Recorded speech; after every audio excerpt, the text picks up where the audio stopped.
Okay, so the first thing I want to show you before we even go into the code is how Elasticsearch works. And so basically, if you go to the interactive console, you get this nice looking window which allows you to run REST API calls. If you have you want to have your own REST API console because you have your own Elasticsearch on your local laptop, there's something called Postman, for example, that you can use and download to run API development, or something called Insomnia as well to run some REST API calls. But because I have Bonsai, I'm just going to use them from my little window right here. But you'll get the exact same thing. So in Elasticsearch, basically, you can run queries and it gives you information. And so here I just do a get slash and I just get information about the cluster name, the cluster ID, the version, etc., etc. So there is a nice little tutorial on the Elasticsearch website to get started and to give you an idea of how these things work. So I'm just going to be dumb and exactly copy and paste these so I can give you an insight about how Elasticsearch works, because I think this tutorial is a great introduction.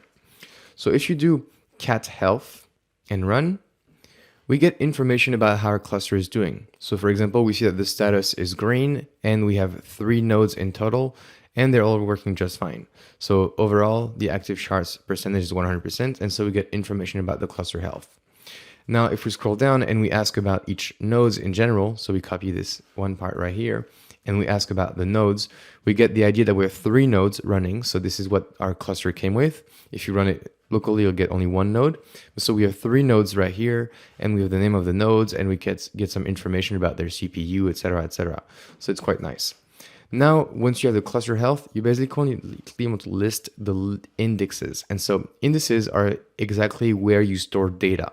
And so because this is a new Elasticsearch cluster, we have not created a new index.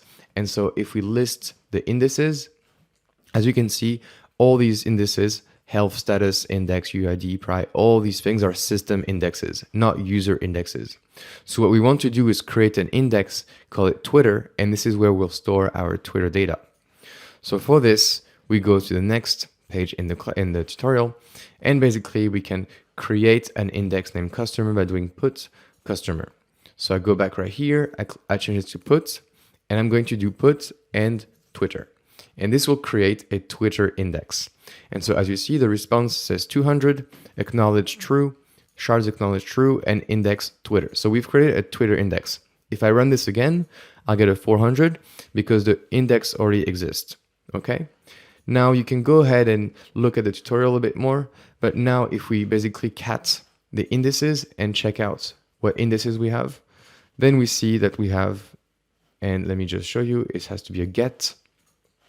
We can see that we have now the Twitter index, okay? And it's open and it's green and it's working. So we actually have an index ready for us. So this is good.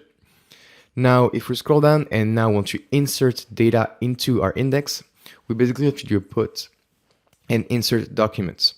So the idea is that we need to insert documents and we can format them as JSON. So let's go ahead and do this right here. So we'll do Twitter, because this is our name of our index, so Twitter. Then we'll add a index, basically type. So index type is whatever you want to name it. So for us, we'll have tweets in our Twitter.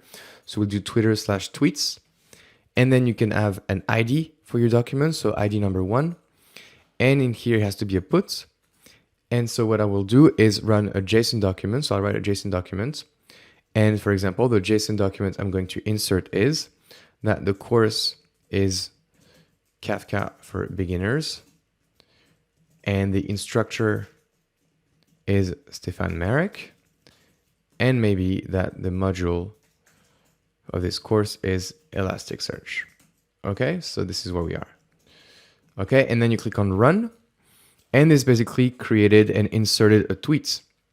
If I click on run again, it basically updated it this time because we forced the ID number 1. So we'll have in our hands-on to extract the ID of our tweets to have the right put formula right here. And this will obviously not be the course instruction module, it will be the tweet itself in there. Now, if you want to see the content of Twitter tweets 1, you click on get and run.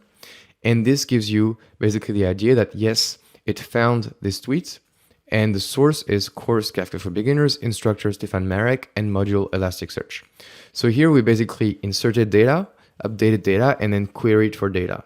If you wanted to delete it, you would run a delete on this, on run, and then it would delete it. Now, obviously, if you run a get after this, well, you get found false because we couldn't find the document. So that's basically the idea, and this is what this document walks you through.